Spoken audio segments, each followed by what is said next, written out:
Welcome to the safety briefing of the 62nd annual Texas Water Safari. We are live here at the Meadows Center for the start of the check-in safety briefing.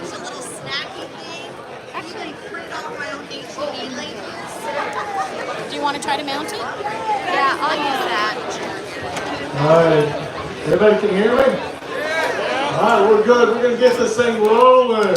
Welcome to the second 62nd running of the Texas Water Safari, the world's toughest canoe race.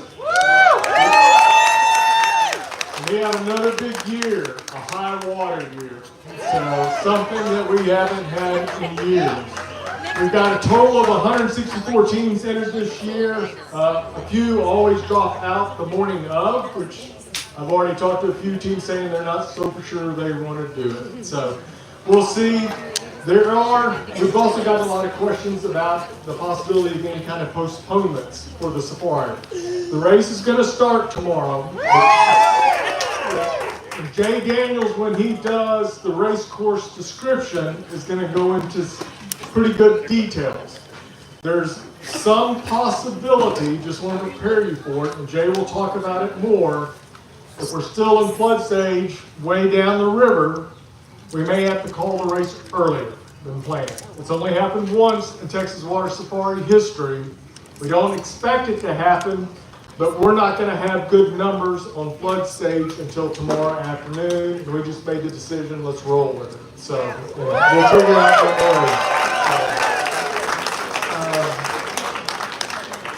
I do want to mention before we get started, we've set up a table here for paddlers that have passed away in the past year. This year, Dean Brooks passed away, and John DuPont, a beloved racer of the entire racing community. I'd like to read a verse from you from Isaiah and Timothy. When you pass through the waters, I will be with you. And when you pass through the rivers, they will not sweep over you. For God did not give us a spirit of timidity, but a spirit of power, of love, and of self-discipline. I'm sure John and Dean will be with us on the river tomorrow. Amen. I want to introduce real quick, current board members are myself, Jay Daniel, and Bob Spain. Auxiliary board members, if you're up and about, they're standing in the back there. We've got three of them at least. We've got Brian Jones, Holly Orr, David Kaiser, Chris Stevenson, and Melissa James. What's really cool about this race is all the people it attracts. I mean, it attracts all levels of people, and quite a few people some people that aren't all there, which is typical of this race. So, this year, classes, we have 20 teams in aluminum. We have 8 teams mixed tandem unlimited. As usual, the highest is the novice with 33 teams. Novice women, we have 2 this year. Solo unlimited men, 23. Solo unlimited women, 2. Standard is 8. Tandem unlimited is 18. Tandem unlimited women is 3. Unlimited, 30. Unlimited women, 2. USCA C1 men, 5. USCA C1 women, 2. Arguably the toughest division there is. And for a total of 164. What's also interesting is we have 27 different racers from 27 states. So the appeal just keeps growing. I mean, we've got everybody from Louisiana, of course, Massachusetts, Arizona, Oklahoma. Actually, isn't Oklahoma a subdivision of Texas? So we only have 26 states. So we have 3 countries: Belize, United States, and United Kingdom. All right. Competitors: we have 55 females. We have 298 males. The youngest racer is 13 years old. The oldest racer is 75. That's amazing.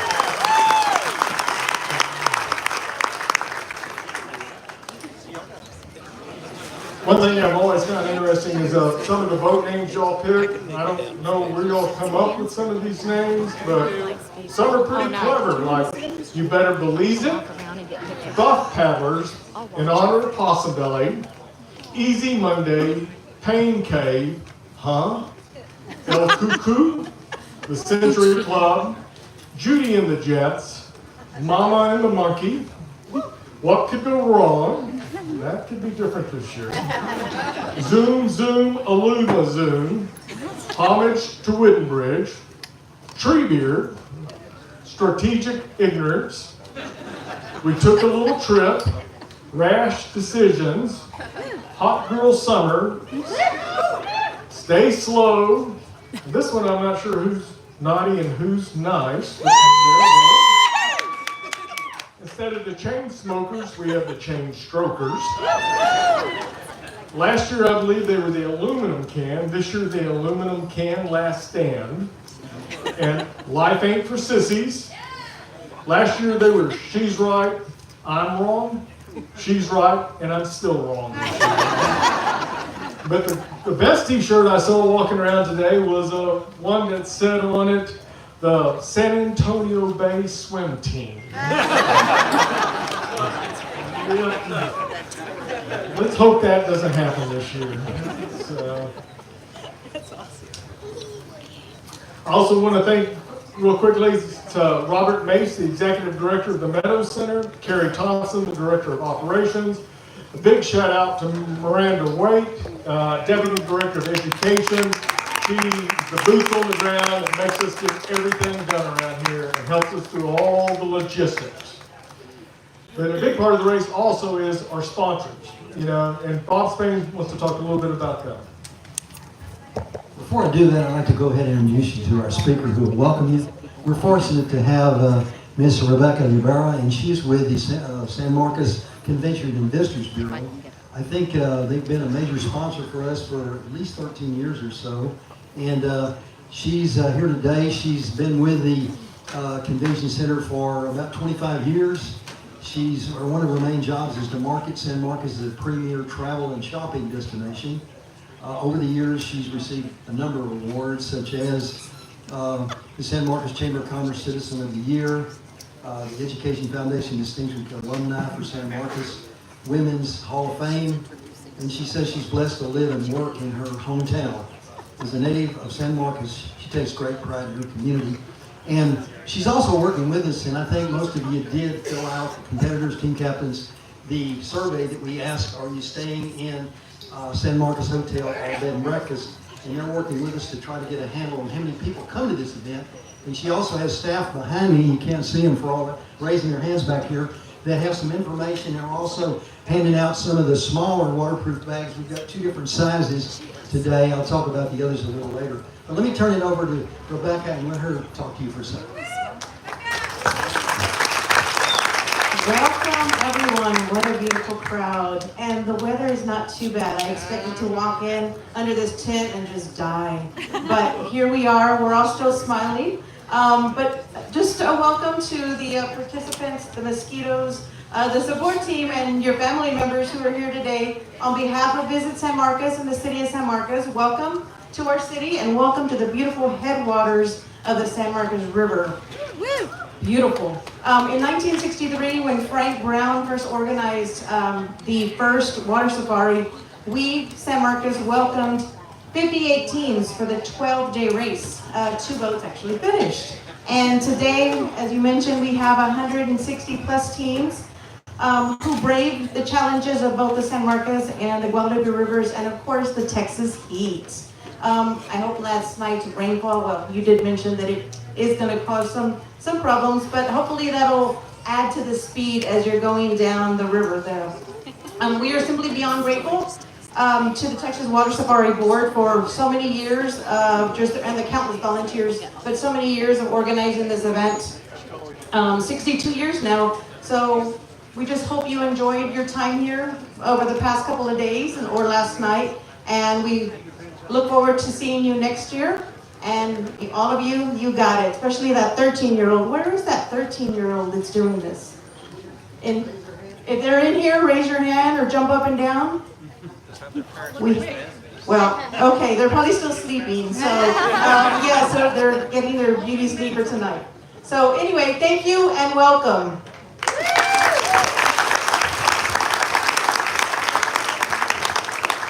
I'm going to take just a moment for those of you who have a t-shirt on. You can, if you see, you can look at the back of that, you'll see that we've got a lot of sponsors. And we want to thank them all, but we want to give special attention to some of our major sponsors who play a major role in making this happen. And I should say that if you don't know, the entry fees that are paid into this race do not cover this race. If it was not for the sponsorship and all the merchandise that we have, we wouldn't be in the black. So I just want to make that point. GDRA is our major executive sponsor. Unfortunately, no one that I know of is here today from GDRA, but they help us with the prelim, with the gator chase, putting on this race. They help us to control the vegetation on the river. They are giving away, and by the way, there's lots of them up here, and they're free to individuals. These waterproof bags, we got a bunch of them up here, so if you haven't got one, come get one. And also, they're responsible for printing this great driving guide that we have.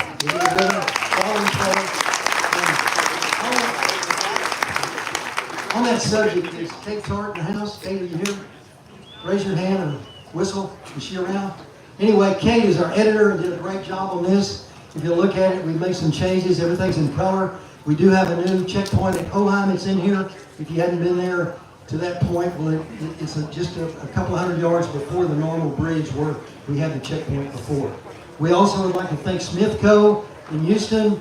For a number of years, John Smith, who was the owner, was a big part of the safari. He competed here in 67 through 99, completed the race 5 times, and he volunteered for many years to mark the course. And his son, David, who will be here in the morning, has continued with that support as a major benefactor of the race, and we appreciate Smithco.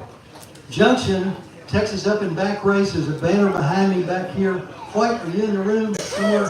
There he is. White puts on, also, there he is, a really tough race.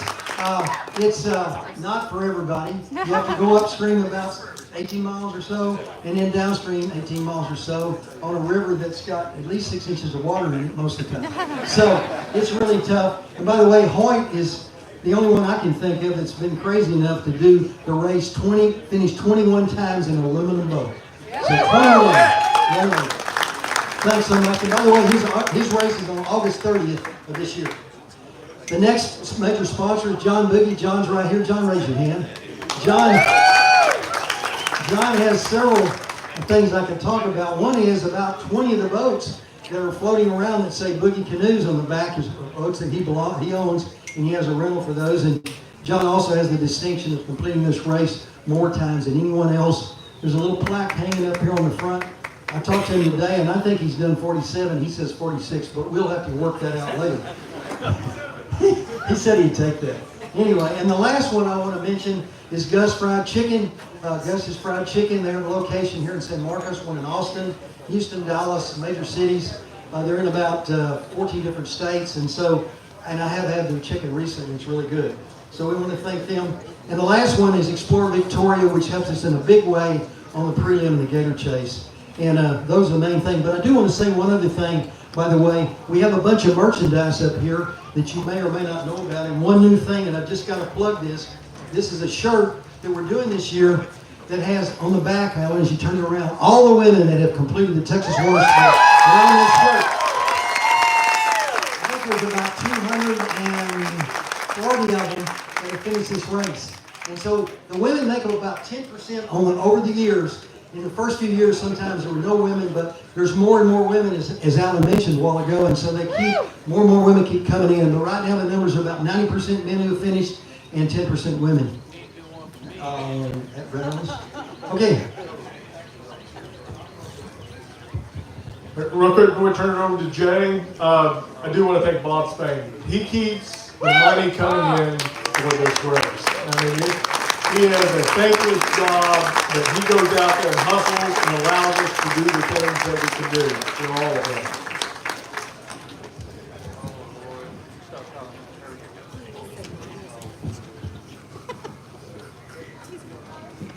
So we've talked about John passing away. So today, Veronique is here, Noelle, his oldest daughter is here, and After John passed away, Vernique made a very generous donation to the water safari in his name. So it was one of those things of what do we do with this? Before we go any further, if you ever paddled with John, raise your hand or stand up.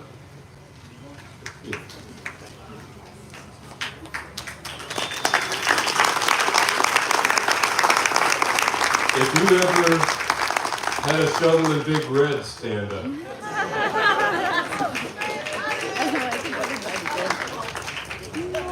If you ever had an encouraging word from the man, stand up.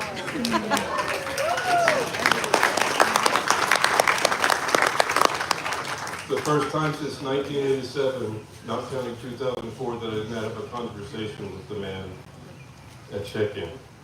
So we decided, what are we going to do with this money? And so what we decided is we're going to start a scholarship fund in his name. And we're going to seed it with the money Vernique donated to us. Let me tell you a little bit about what we've come up with.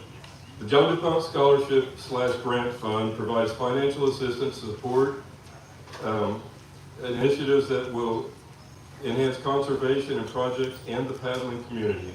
This funding can be used for various purposes, but not limited to race entry fees, college or trade school tuition, river or race-related conservation projects. Eligibility criteria: applicants must meet the following requirements.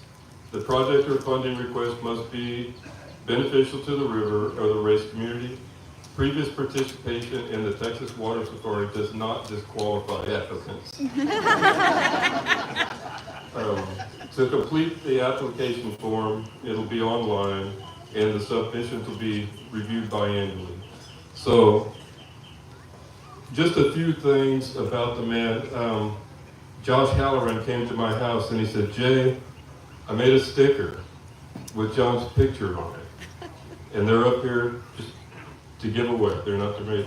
Annika Garcia made stickers with the cowboy hat and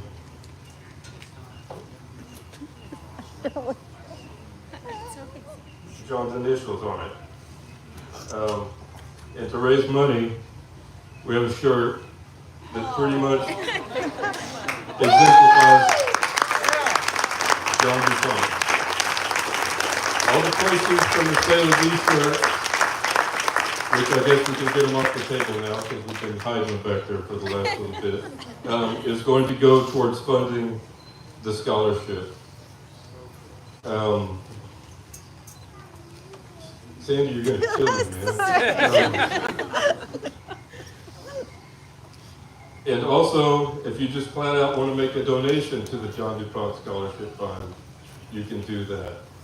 And I think I would be remiss at this point if Vernique or Noel, if any of y'all want to say anything, please do.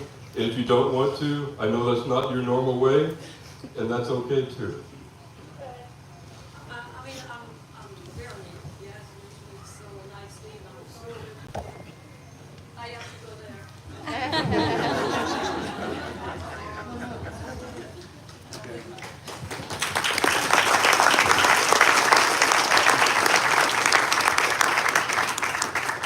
It's a top secret way to get back here. So I'm just very thankful that you're here. I know that John definitely would have wanted to be here. He's here with his spirit. I know that he's going to protect you all. And I have to cry for that, but thank you for being here.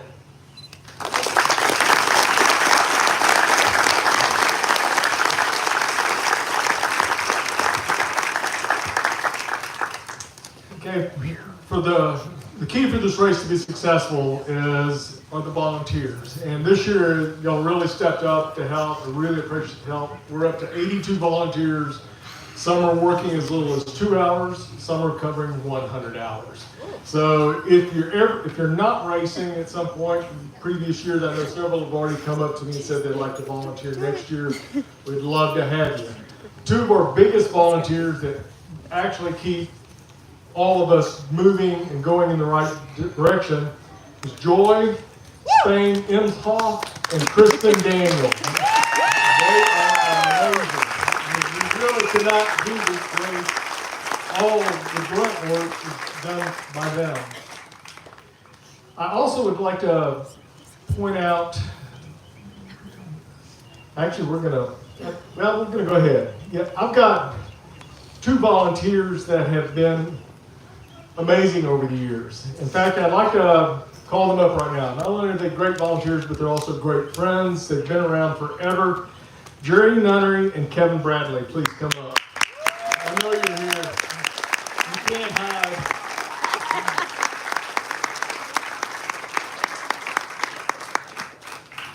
Let me tell you a little bit something about these 2 guys. Kevin Bradley right here, he completed the Texas Water Safari in a C2 in 1983. The following 9 years, he achieved significant success winning the aluminum class in 1986, 1988, and again in 1992 when he and his partner Zoltan Mraz set a record of 39 hours and 55 minutes. Since his final race, Kevin has remained deeply involved with the safari for over 30 years. His contributions have included serving as head race judge, leading search teams, and staffing temporary checkpoints to help track boats during the race. In addition, Kevin has played a vital role in building strong relationships with landowners up on the Upper River and efforts that have helped increase the community support for the race and will continue to benefit in the future. I want to thank Kevin for your long-standing service to the Texas Water Safari, presented this 12th day of June by the Texas Water Safari Board of Spain.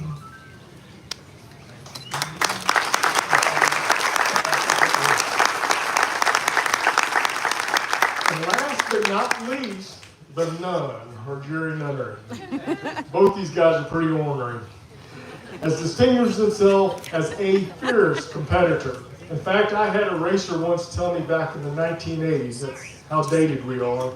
I said, who's the best paddler in the state of Texas? He told me Jerry Nunnery. And so, in the 80s. And that came from another paddler who was pretty damn good, Jerry Cochran. So both fierce and a devoted race official. His most notable racing achievements came in 1984 and 1986 when he and his partner Roy Tyrone won the C2 class, and their 1984 victory was especially historic because it marked the first time a team using only single-bladed paddles were the first overall boat in sea drift. And the USCA C2. In addition to his racing accomplishments, Jerry has consistently demonstrated his commitment to the Texas Water Safari through decades of volunteer service. For the past 39 years, he has selflessly served as race and checkpoint official at multiple locations, including Cheapside, Saltwater Barrier, the Seadrift finish line, and for the last 15 years, he has been the checkpoint official at Gonzales. On behalf of the Texas Water Safari Boards, we extend our heartfelt thanks to Jerry's unwavering dedication to present this 12th day of June 25 a paddle to hang proudly on his wall, and all of his service to the Texas Water Safari.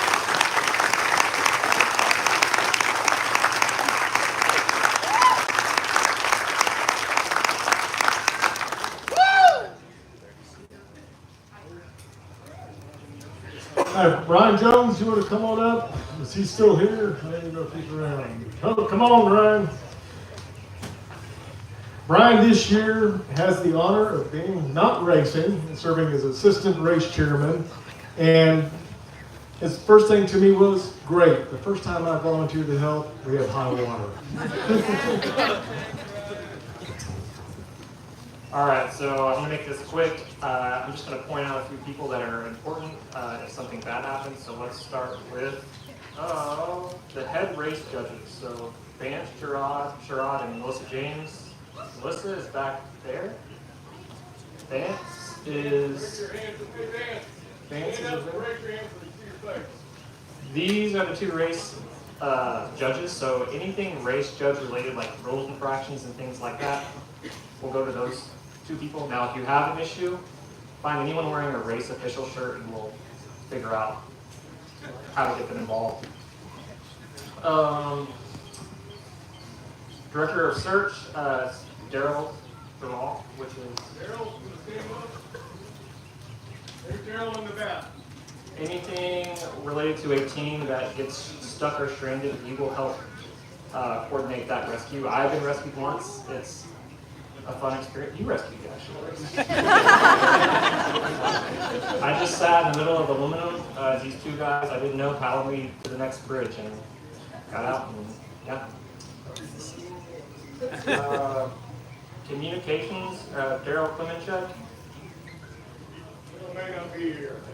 Well, he's also going to be coordinating all bay searches and bay rescues, as well as Chris Stevenson, who's back there.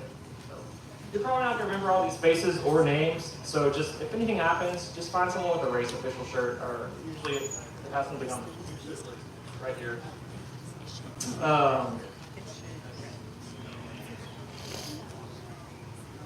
You want me to go through all of these people?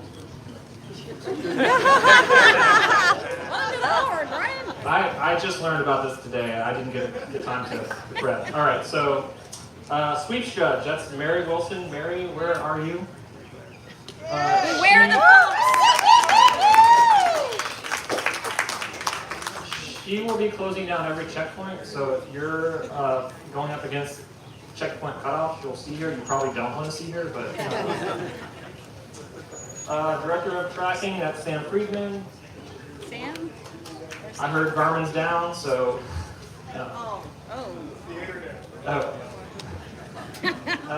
Assistant Director of Tracking, that's Joe Sterling. He's probably also over there. Checkpoint Timing Director, this is a new role. This is led by Jonathan Zeke, so there will be, and I don't know if we've gone over this or everyone knows this, but there will be iPads. Okay. And so Jonathan Zeke will oversee that. Jonathan, where are you? Right here. Oh.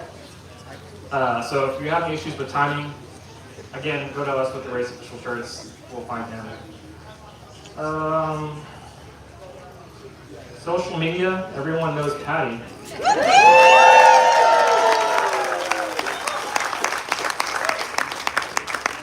And race photographer. And we have a team.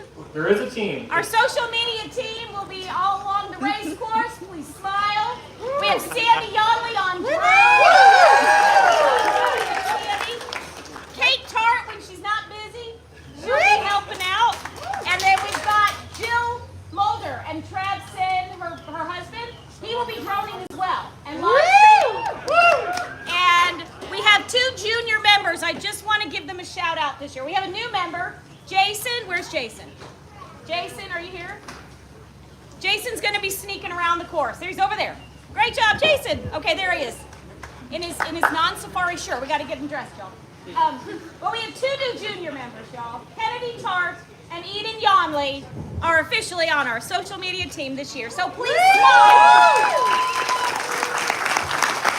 Brian actually mentioned a really good point. We're putting in a new timing system for the Texas Water Safari. So team captains, listen up. We've still got the old sign-in board. You'll sign in your time in and time out. The checkpoint officials are going to do that for you, okay? We've got checkpoint officials that are also working in iPad. There'll be 2 iPads at a checkpoint. One official's going to sign your time in and out, and another official's going to have an iPad just for the team captain's signature, okay? So it's going to speed things up. It's going to be populated on the website, so you'll know times and where people are. You can track teams better. It's going to be a lot more efficient in the long term. There will be some glitches. It's a new system we're testing and trying to figure out, just the first year we rolled out the spots. Melissa, you want to come on up real quick? And she too just found out about this about an hour ago. She's going to reach out on our checkpoints. Hello, everyone. So I am extremely honored to be a small part of this race. It takes a lot to put it on, and I've learned a lot, and I appreciate all of you for being here today. I would like to take a minute to recognize some serious rock stars the head checkpoint race officials. So beginning with Staples, we have Joy Emsrock. I'll go through it quickly, we can get a big round at the end. Luling 90, we have Chuck Truesdale, Palmetto, Ken Thigpen. If you are here, please stand. Gonzalez Dam, we have the Coral Houston Canoe Club, as well as David and Emily Lill. At Hoheim, we have Joe Hunt, the new Hoheim. Cuero 766, which is Cheapside, we have Wes and Bodwin Slaughter. At Cuero 236, we have Chris Clodfelter and James Swan. At Victoria City Park, we have Santiago Maroquin. At Swinging Bridge, in Vista, we have Steve Toe and Ann Best. Calhoun's RV Park, we have the Goliad Canoe Club. And Seadrift, we have Norm Thomas, Matt Sandell, Fred Miner, and James. I don't see the last. Better get it right. James Swan. Please show them some love, guys. Thank you.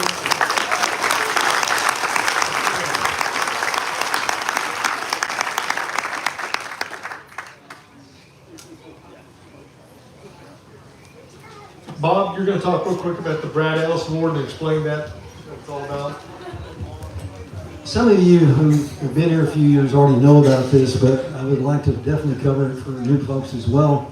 In 2012 was the 50th year of the Texas Water Safari, and unfortunately that year during the race we lost one of our own during the race. The gentleman's name was Brad Ellis, 30 years old, and Brad passed away a couple of days later at the hospital from hyponatremia, which is when you deplete your body of all the salts. And the Water Sport Board didn't want Brad's memory to be forgotten, so the next year we created what is known as the Brad Ellis Spirit Award, and it's an award that we present on an annual basis if we get good recommendations, and this is for someone who exhibits an extraordinary act of sportsmanship during the race. It could be a team captain or a competitor, and anyone could make the nomination. And to make it easy this year, we have a QR code. It's a new thing for me. But all of the check stations will have this, and you can click on this and make a nomination in less than 150 words that we would be able to look at. And if we have not appropriate nominations, we don't give it out every year, but we will present the award at the awards banquet. This is the plaque that we have made that each of the person's names go on, and it was a traveling trophy, but we decided to do something different. We will continue to put people on there each year, but instead we've come up with a challenge coin that everyone who has received it in the past and any new ones will get.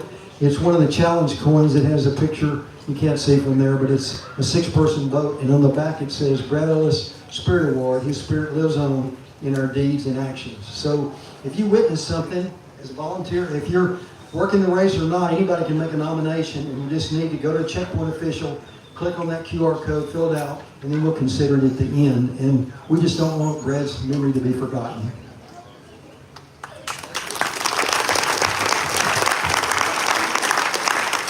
Okay. I'm going to go through rather quickly some changes. Some are new and a lot are old that you know about. Make sure you know what road you're on. You can start putting your votes in at 8 a.m. in Spring Lake. Like Bob mentioned, this is more for team captains. We had a QR code for the Brad Ellis Award. We also now have one for waivers. So you don't have to fill out the 5-page waiver, scan the QR code, do it goes right into our system, and you're good to go. You don't have to do anything else. So we're encouraging all QR codes to be used. We have the same 5 feeding resting areas set up again this year at Luling Highway 90, Hoheim, Cheapside 766, Cuero 236, Victoria City Park, and Swinging Bridge.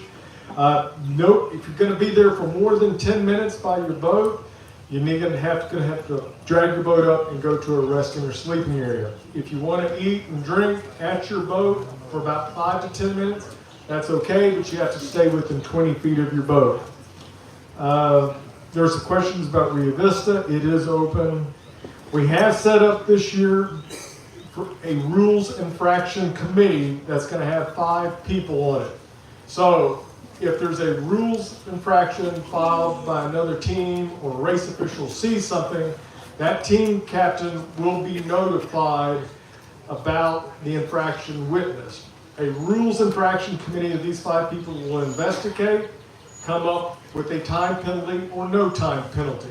So there will be no time penalties assessed at that time. All racers, it will be informed of one, but you continue racing, don't stop.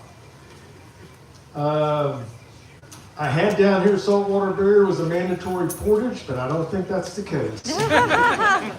If you are in a big boat, please be careful of other boats. But if you are not in a big boat, please stay out of their way. If you are still having issues with your spot, I know we had internet issues, but it seems to be up and going. Come see Sam or Joe. You can leave your boat here overnight. We have a security guard on site. Security guard will not protect your boat from raccoons, so don't leave food in it. Please pick up your trash along the race course. The trash cans at checkpoints are there for your use, but if you see one overflowing, don't stack trash up beside it. Respect private property if you don't have permission to enter. We have a new spot for Hoheim. It's 4 acres of private property. It's right next, right as you're turning down the road to enter, to go underneath Hoheim Bridge, there's a gate on your left, usually where the police officer will be stationed with the lights flashing. You'll pull through that gate and drive down that road. The issue right now, which we think it's going to be resolved, Joe Hunt is the Hoheim checkpoint coordinator, has done an amazing job. What do you call it? The Shangri-La checkpoint. He's got tiki lights and flashers and all kinds of stuff set up for you. But yeah, it's a big step up from the old Hoheim spot. So you can, Joe set this all up. He contacted the landowner, got us access, there's no the big issue is the rain, and so we're hoping it's going to dry out enough. We're pretty sure the road going in has a little gravel on it, should be okay, but I would not go off driving through fields or anything, so stay pretty close.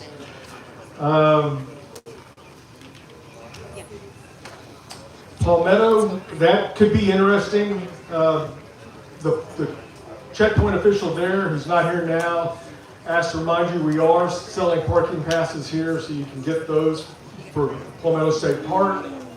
Park rangers have asked us to keep the lower water bridge clear to allow a 4-wheeler to cross. Please remember that no boats are allowed to stay on the bridge. While the team sleeps, either carry to the top of either side or tie them off downstream and sleep. After dark, it is extremely helpful for teams to yell their boat numbers as they approach the bridge, letting their team captains, only their team captains offering instructions. That's pretty much it for Palmetto. Jay will go into it more in the race course description, but we may be issuing some portages and stuff like that, but we'll be looking at all that tomorrow. The reward ceremony is on Monday this year, not Tuesday.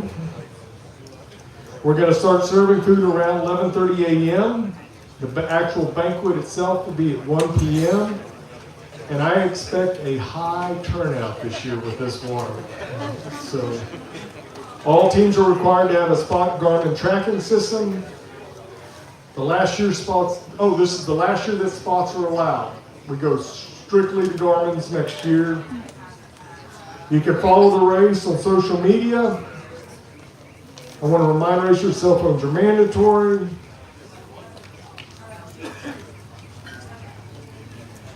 Okay, and real quick before we get into some more rules, did you want to do the Hall of Fame real quick?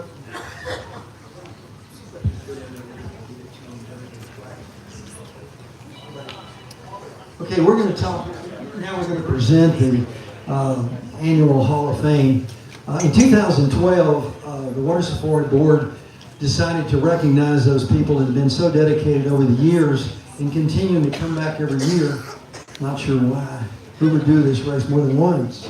But anyway, at that time there were 50 people that had done the race at least 10 times. Some had done it 20 times and some had done it 30. Behind Holly here are two of the plaques. We had so many the plates on there on the one side, we had to create another plaque too. Today there are 104 different people as of today that have done it at least 10 times in different levels down to, as I mentioned, John Boogie with 40 plus that we talked about. And so we'd like to recognize now those, first of all, those that have completed the race 10 times. And when I call your name, come up. Jason Cade, are you in the house? Jason finished last with C.J. Hall in a time of 99 hours and 27 minutes in 2012. Just 4 years later, he finished first overall in the unlimited class in 31 hours and 33 minutes. Quite an accomplishment. In 2018, in 2021, he finished his first in Tandem Unlimited. And in 2023, he completed his 10th safari in 45 hours and 10 minutes. We actually missed him last year, and that was our fault. He would have been inducted last year, but we got him in this year. Way to go, Jason. Yay, Jason! Brady Lutz, did you get his plaque? Okay. Did you smile? Brady for Lutz, Ashley? Okay. if I'm saying it right, completed the safari in 2010 in C2 in 75 hours and 41 minutes.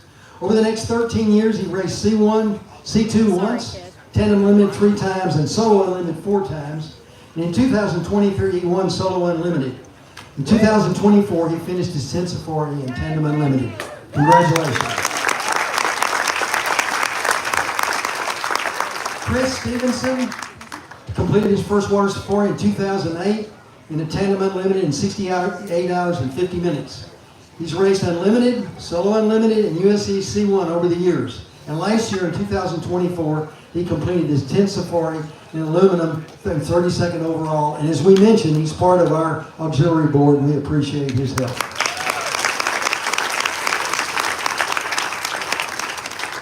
Matt Sandell completed the novice class with his partner Eric Wicker in 2011.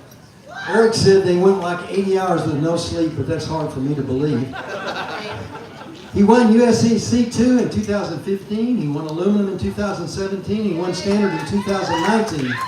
He completed his 10th safari in aluminum class with his son Jacob in 69 hours and 35 minutes. Stacy Greer. Now we're talking about people who have done it at least 20 times. Stacy completed his first safari in the aluminum class in 96 hours and 2 minutes. He competed 4 more times in aluminum, 4 times in USC 2, and from 2014 to 2024, he raced the unlimited class 10 times.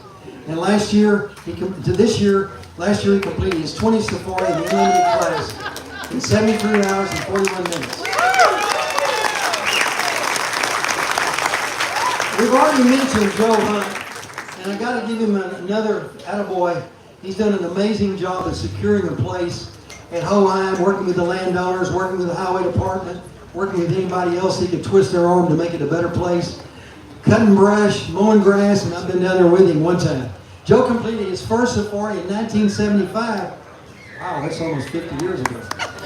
He won mixed in 1976. He's raced 3 times with his wife, who's racing this year. He's decided to retire. And he did it with his wife in 2016, 2017, and 2018.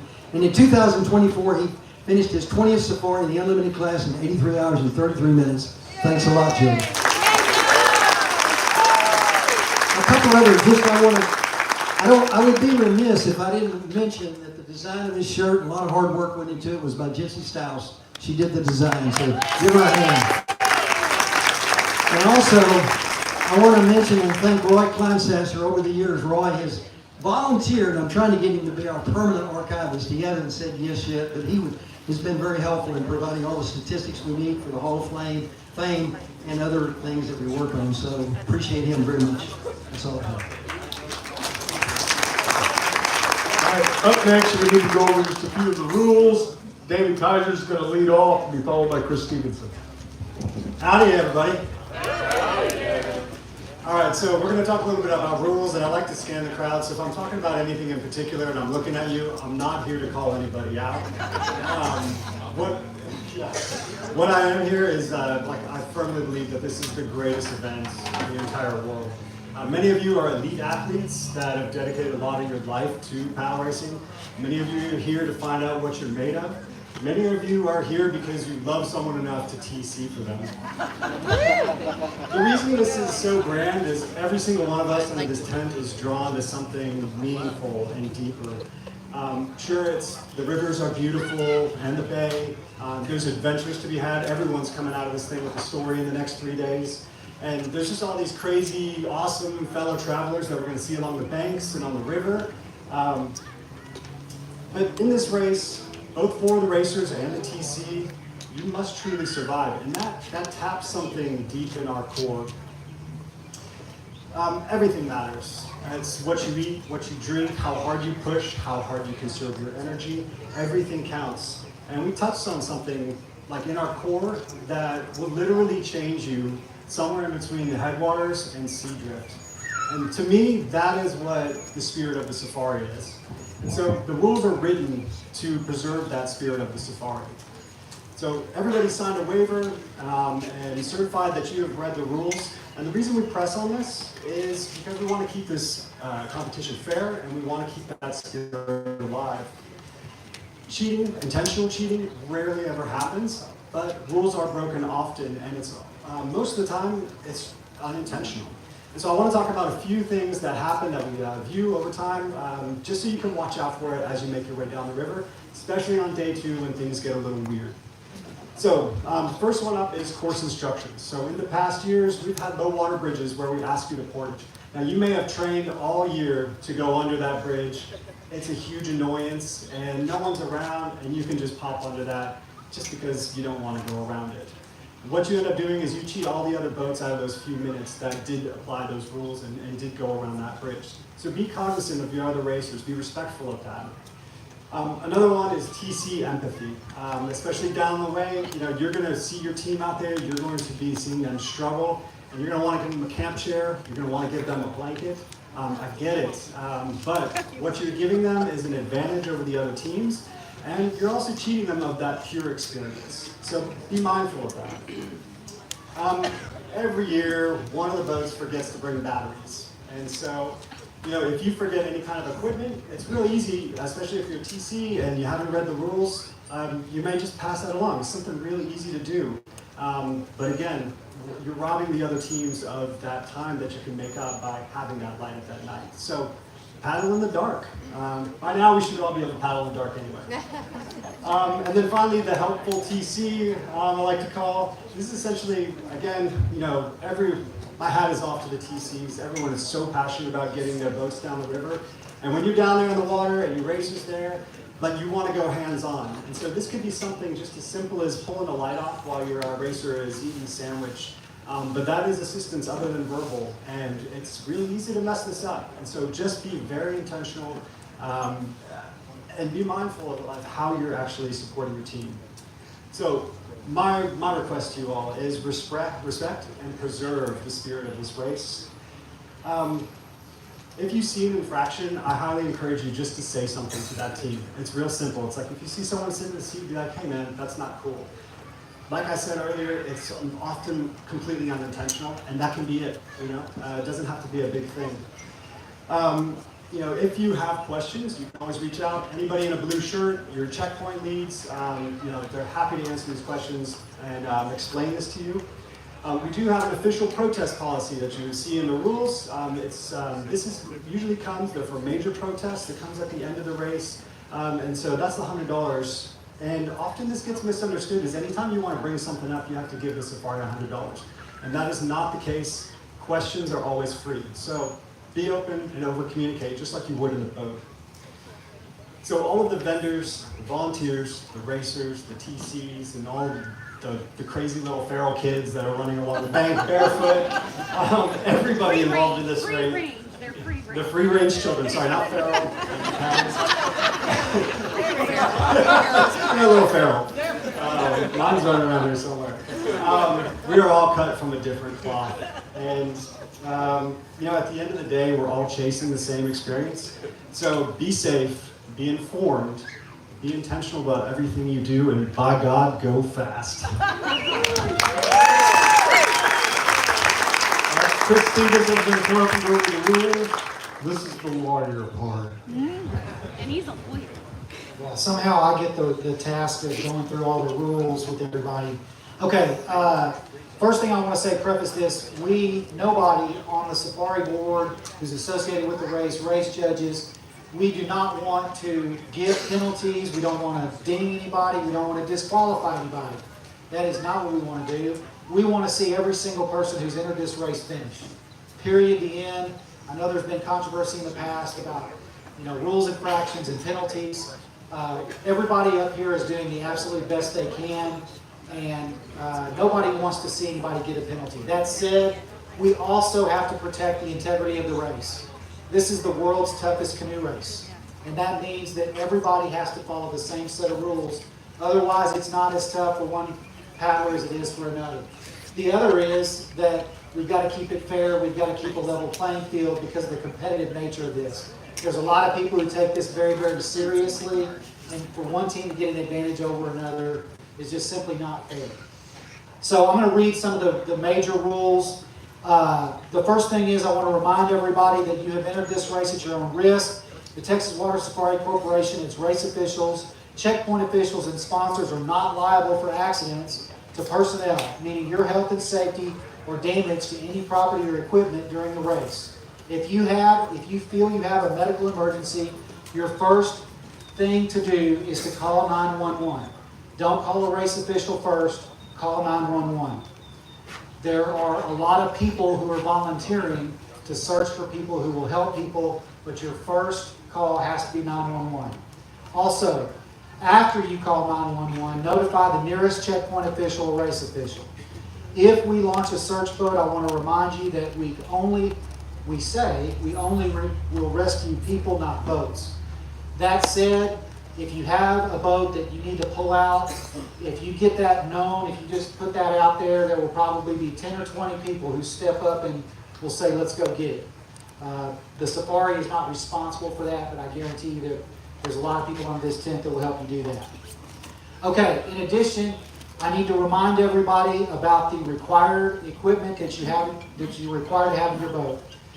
First aid kit, two-way communication device, snake bite kit, a whistle or other signaling device, flares that are not expired, personal flotation devices that are U.S. Coast Guard approved and are properly sized, a satellite tracking device, either the Spot or the Garmin. Okay, and this one has become one that is near and dear to my heart because I had to be the spotter at the Texas River Marathon and look at everybody's boat numbers who were coming to the finish and tell people what to write down. And I can't tell you how many of you either didn't have race numbers or they were too small or they got washed off. So please, for the love of God, have visible at least 4-inch boat numbers that you can actually read. This is actually a very important thing, and it makes life easier for our volunteers and checkpoint officials, and anything we can do to make their lives easier, we should absolutely do that.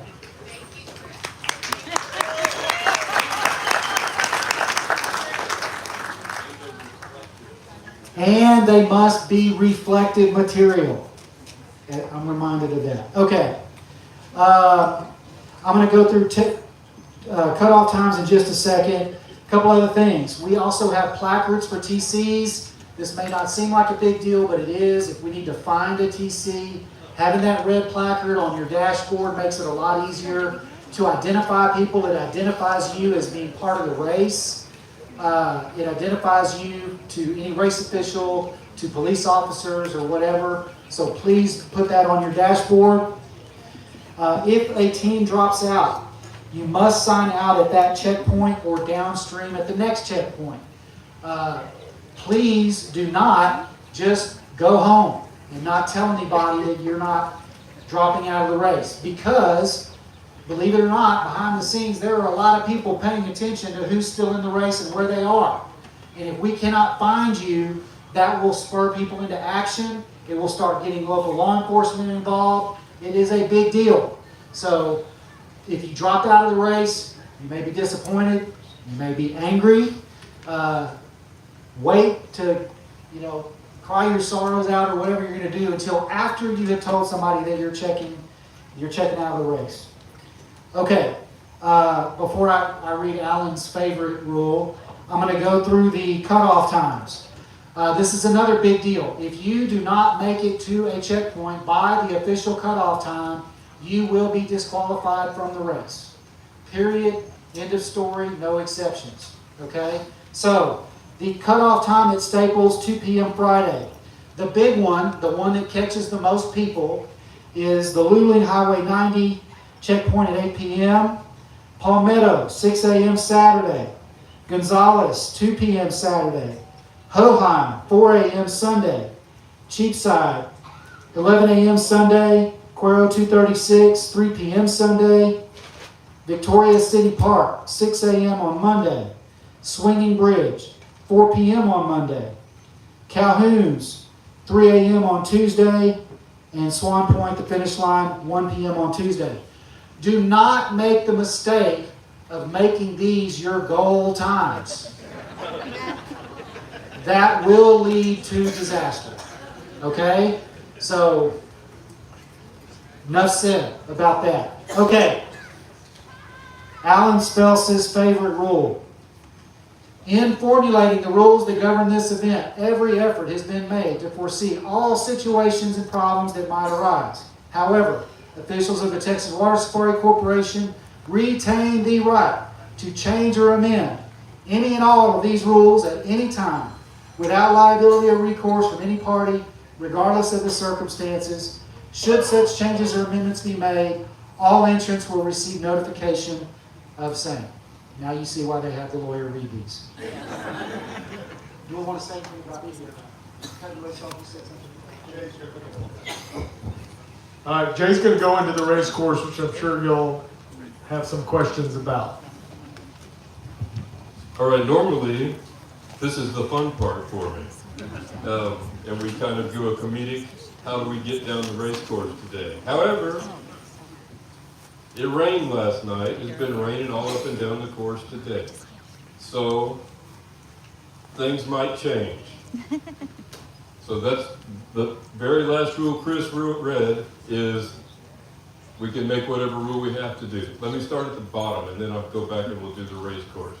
It is entirely possible that we will cut the race short. I think Alan mentioned that, Chris mentioned that. So at this point, it looks like we can get all the way down there, but if the first place boats would slow down just a little bit, we'd probably guarantee things. So that being said, right now, we don't have any mandatory portages. Tomorrow morning, that may be a different story. We've got guys running up and down the banks right now, looking at some of the key places. Martindale Water Bridge comes to mind.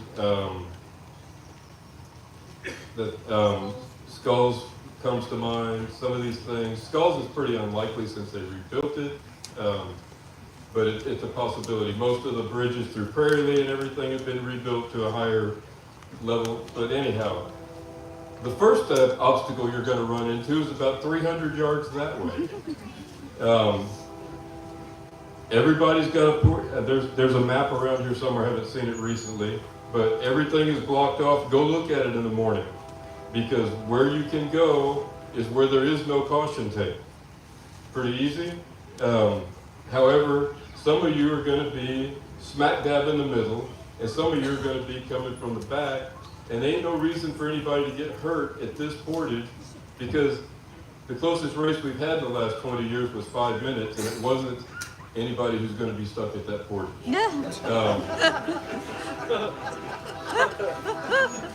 Just saying.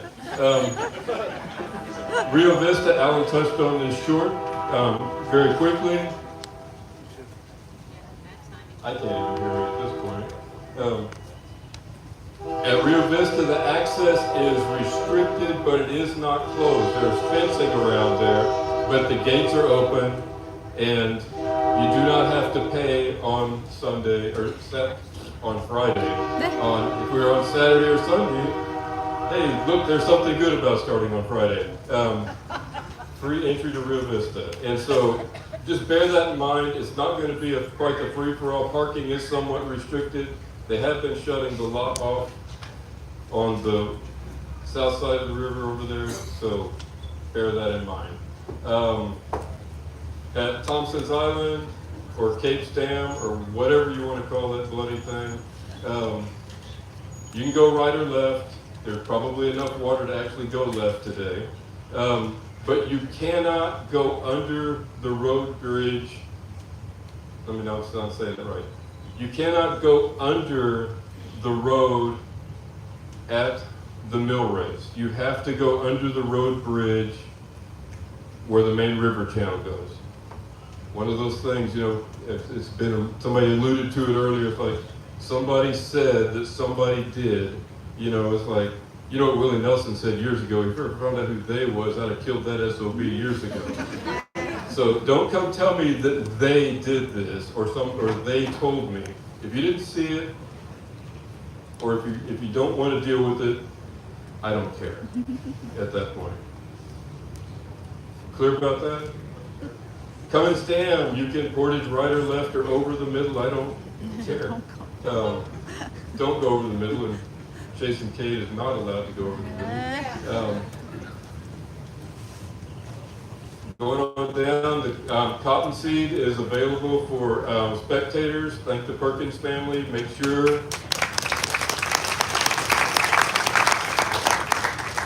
sure that you do not park blocking the road. That is a really skinny little chunk of road. People can go to my parents for free. For water handoff. San Marcos River Retreat, is that the right name for it now? It's been so many things. San Marcos River Retreat, you can use that for a handoff. It's right at the top of Old Mill Rapid, and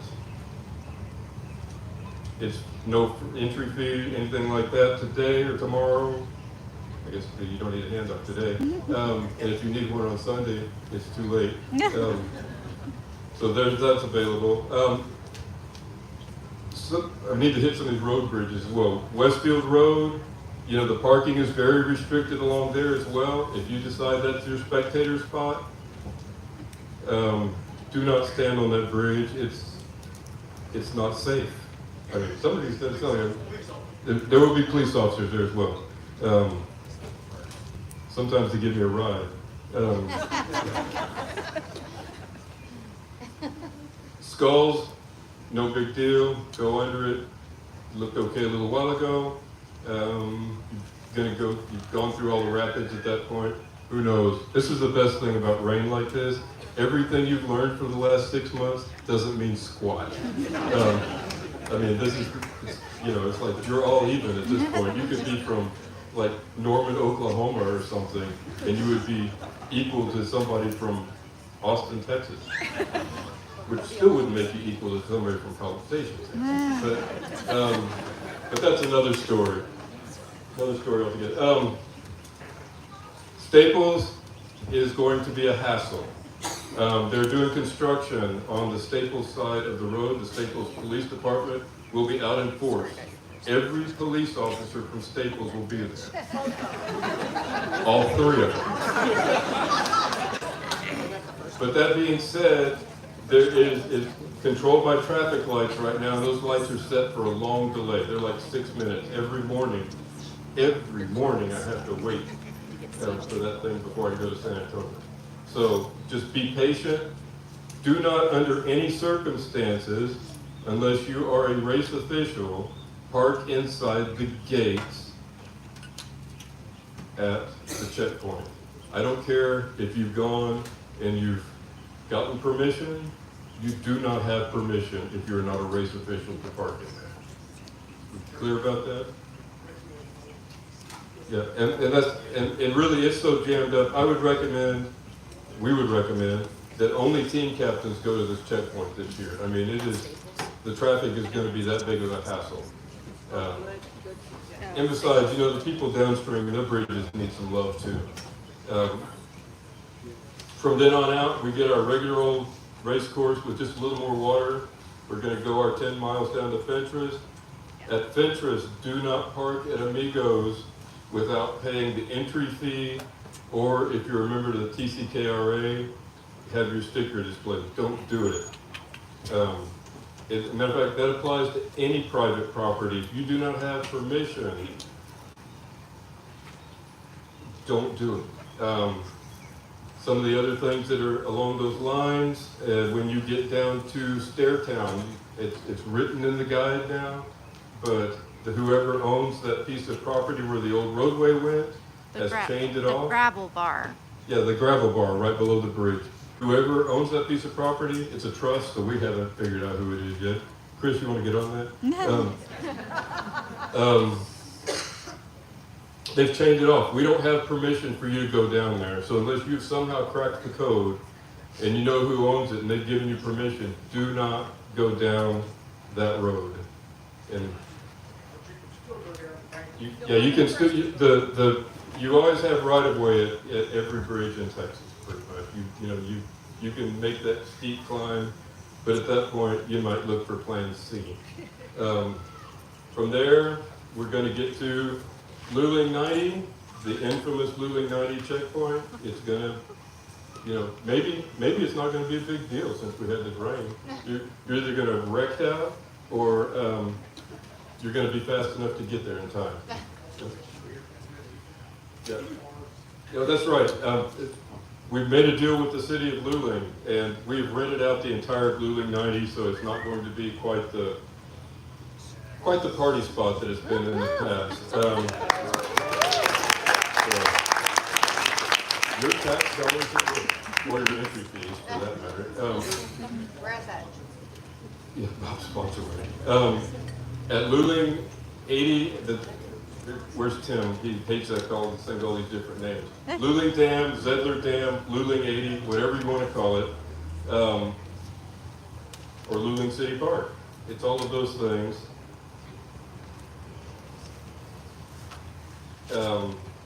It's going to be muddy on the side that most everyone goes on to. Respect their roads. Getting in there, they do have them gravelled up pretty well, but it's entirely possible that it may be a walk from the highway. And then we talked briefly, have y'all sold out of passes? We sold out of passes for Palmetto State Park. However, if you didn't buy one, you still have to stop at the kiosk and sign in. And whether you have your state park pass, you don't have to pay anything, just put your number on the tag, that away. This is going to be, in my opinion, the most dangerous place on the course. That low water bridge is a mean little dude. And so there may be further instructions on whether you have to get out of your boat up further upstream or what have you. And we will do our best to keep everybody updated before they get there, because there's nothing that panics me more than coming into that bridge having people holler at me. Yeah. There should be a race official, hopefully all the way up at Park Road 11, possibly down one of the campsites. We do have the entirety of Palmetto State Park. Oh yeah, and this is, for you spectators, thank you for that. This is a wonderful place to learn to turn your headlight off. You come around that corner and everybody wants to look and take pictures. On my very first water safari, I come and I'm portaging Palmetto Low Water Bridge, and somebody takes a flash picture in my face, and I say something vulgar about what I'm going to kick on this person, and somebody goes, "That was your mother." So that's 40 years ago, and she still hadn't let me forget that. So do the paddlers a favor, keep them out of trouble with their mom, and turn your lights off there.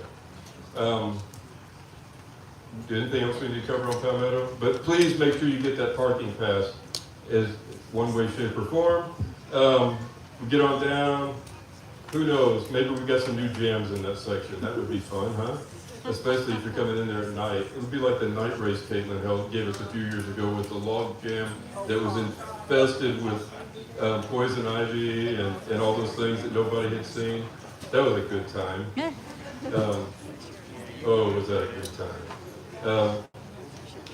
Gonzo Dam, we will probably have a longer than normal portage there. Get out's still the same spot. Bear in mind that when that water's ripping, you don't want to get any closer to the dam than that takeout that most everyone's using. So it's very likely that the portage will take you all the way past the double gates and to the end and drop you back down. Stay tuned. Jimmy just said they're going to open up the gate. So, we'll have it marked at that point, but it could be you go through the gate, and there used to be a pretty decent road down through there. It's kind of gotten chewed up and whatnot. Yes? Sorry, out of town, so is the takeout for Gonzo on the left at that dock now, or is it on the right still? This is one of those points where at this point you probably should have read the driving direction and the course description. It's on the left. Yeah. And it's mandatory takeout on the left. So that's still going to be the case? Yes. Okay. Thank you. James, how will you mark it if it's mandatory? What? How are you marking it? It'll either be flags, flashers, duct tape. We're taking some flags, big red flags down there. We have caution tape, and we're going to probably string, if we can't put in below the dam immediately, and this is going to be a race day decision. If there are big eddies rolling around, we're going to either put you up and go all the way around, or you're going to go down the small game trail, fishing trail that the fishermen use, to this cement erosion embankment just downstream. Once you hit that erosion embankment, you can put in anywhere you want. There's a lot of brush that has grown up along it, so you may want to carry it further. It's your choice, okay? But that will be marked. The other big issue about Gonzales Dam is last year we had a number of teams want to stop at the put-in when you're putting back in the river, and we had a lady literally get speared by a big boat because they were trying to swing wide and get in. So we encourage spectators not to hang out down there. If you're going to give your water up or a little above it by the 10. I know you don't want to carry a boat full of water, but try to avoid doing as much as possible down there. And all this will be figured out tomorrow afternoon, and when you hit it, hopefully your TC will have information to give you which way you can board it. This would be a good time to remind you, on the sign-in boards, the old school ones, that's generally where we post notices. We inform the checkpoint officials, notices are posted on that, and we do our job best to give everybody that same notice. But you got to pay attention.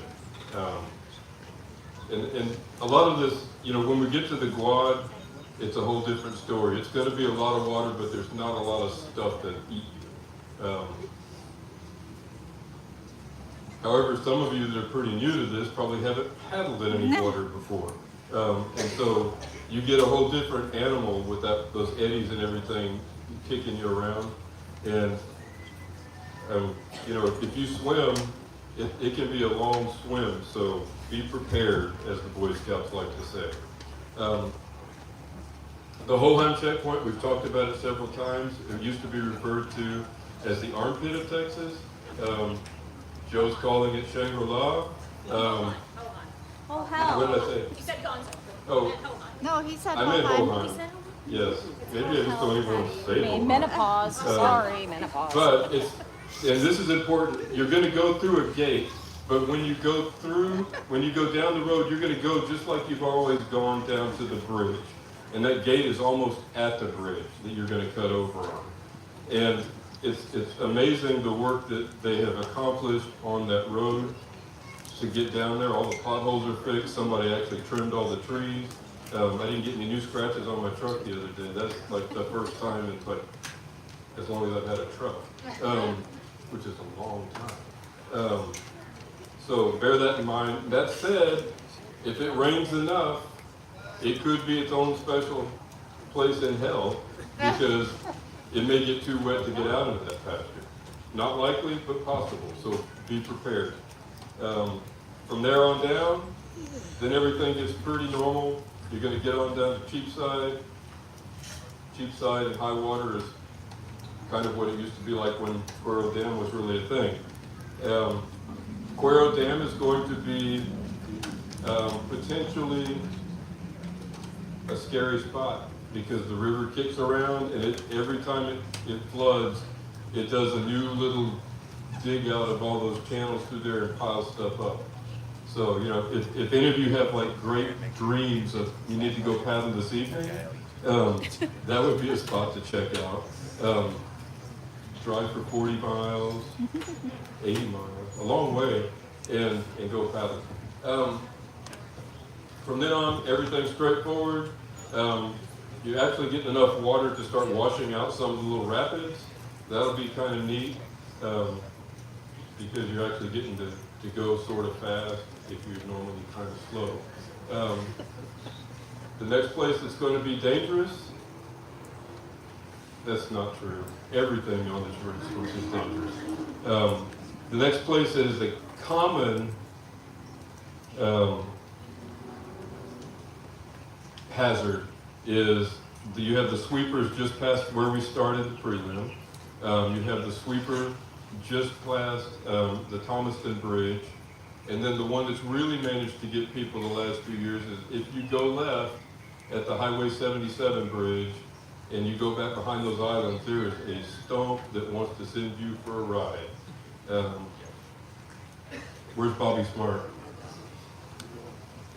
Is he in here? Ask Bobby Smart and Tim Curry how that went last year. They lived to tell the tale, but it wasn't a pretty sight. So be careful there. You might consider with a lot of water, take the long way around. It's a lot safer. What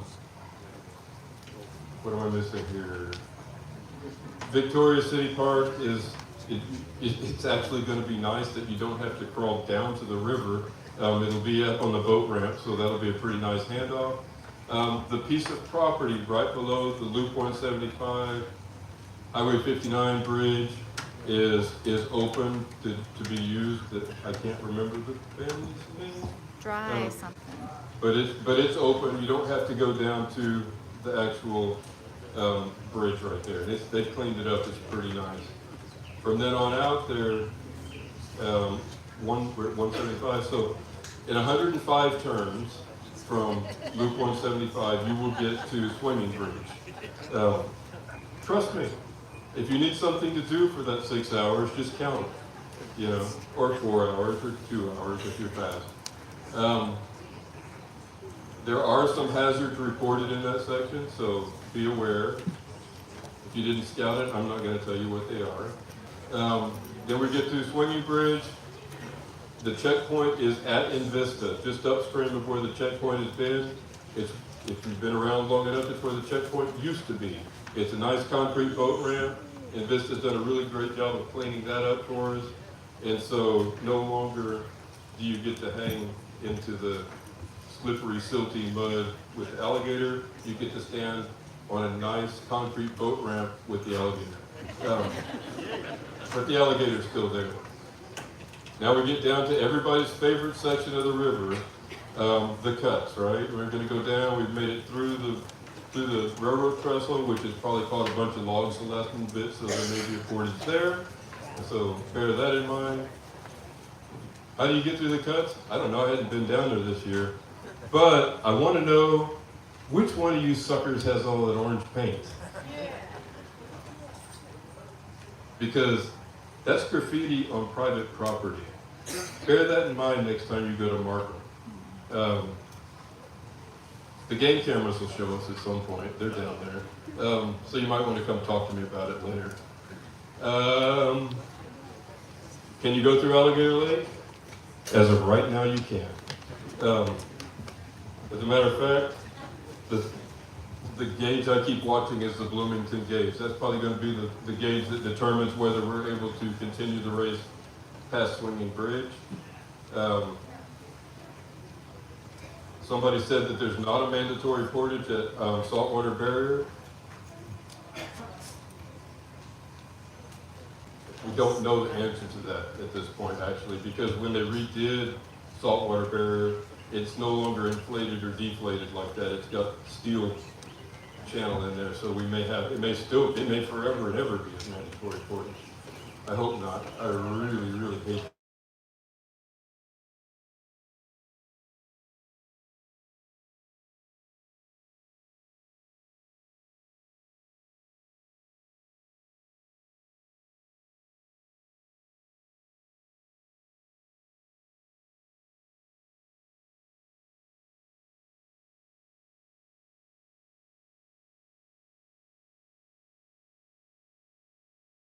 One thing that we have put in place, in addition to, number one, I've seen questions on the interwebs about how can I go through, cut the barge canal this corner, go through this boat canal.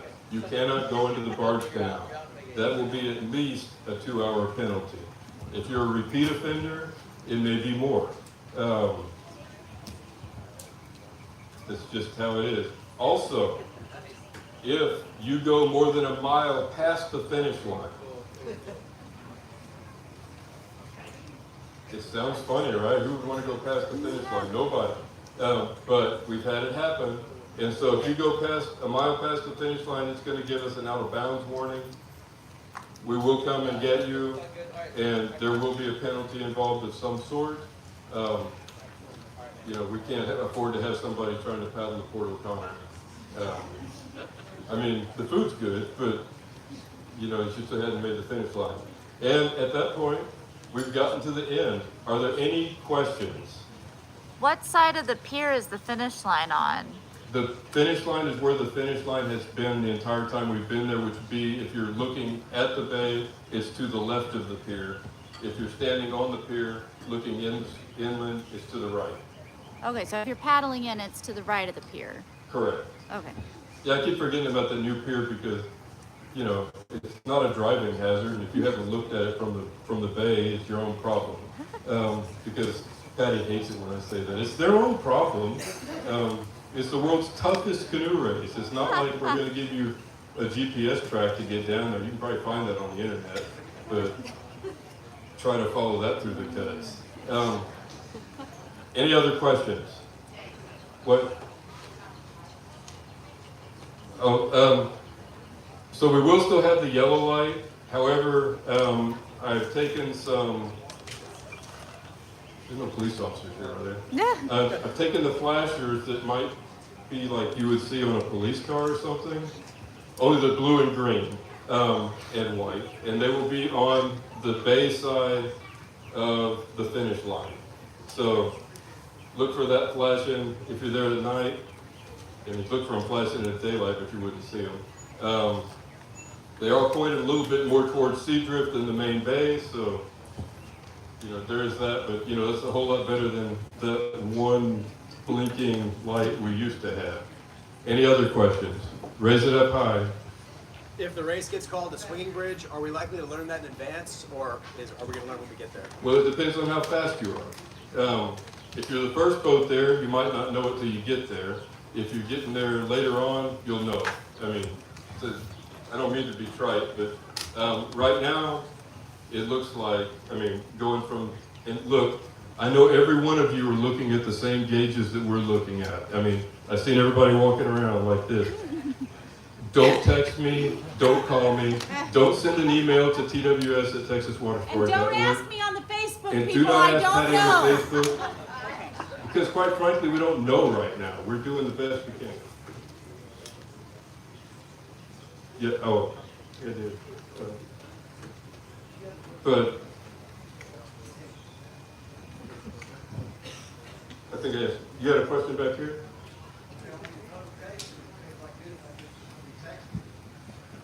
No. It'll be posted on the boards at the, we'll use social media to the best of Patty's ability. I'll do my best. Because, yeah. Kristen will have it to the website. I mean, all these things will, it'll get posted. But the place to look, I mean, to really answer your question, You gotta pay attention if you want me to answer your question. To really answer your question, the main thing is to look at those boards at the checkpoints. Because that's the one place that we can guarantee we've posted something, because we're at the mercy of the internet, just like we saw trying to get these trackers registered today. I saw another hand raised. Right here. 2 questions. No, you're only allowed one. So get somebody else to ask a second. Will racers count as finishers if you cut the course? Yes. Okay. Is there, if the flooding goes away, could you reopen to allow racers that get No. their day 3 to go? Once we've gotten to, Everybody will run. everybody's got to race under the same rules. That's the same with portages.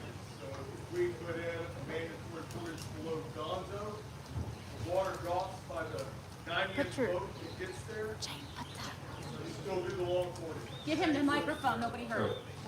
So it'll be the same for everyone. So if we have to change that portage, thank you, I'm sorry, Patty. If we have to change the portage for the first place boat and the water drops, you're going to get to climb up some slimy banks that they didn't have to.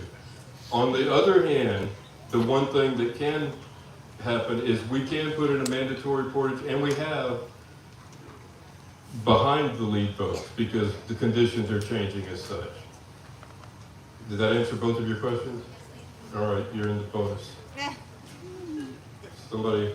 Hey, Jay, what about, if it's gonna get canceled, it'll be canceled at Augusta? I mean, that's where they were supposed to. That's what it looks like right now. I mean, What about a car portage to Calvin? Yeah.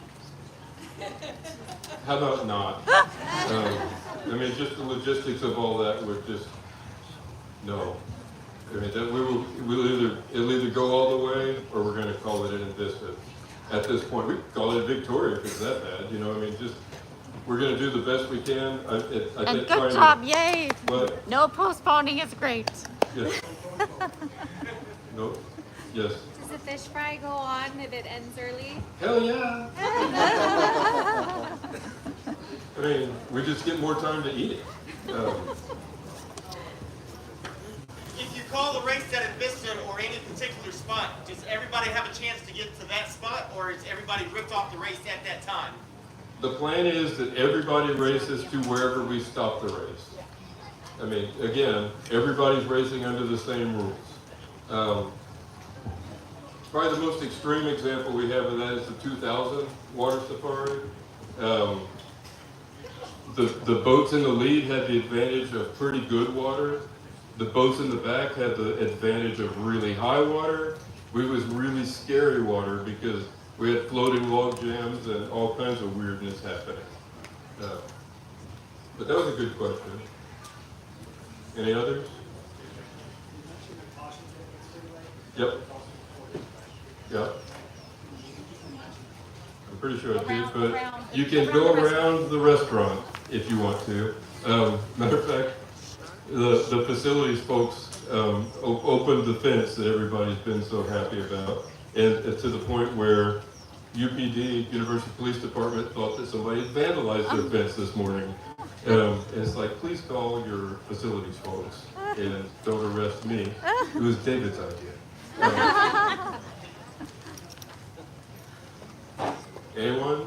Anyone? It's the 40th anniversary of Ferris Bueller.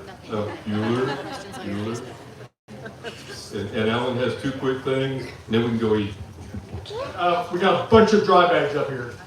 If you guys don't use them, GBRA is taking them back, so they can come in handy at home. And last but not least, I forgot to recognize Ashley, Texas Water Supply photographer. Make sure you smile when you see her. Have a great race. See you tomorrow. Don't forget, merchandise is still for sale. If you need a scholarship t-shirt, come up and get it.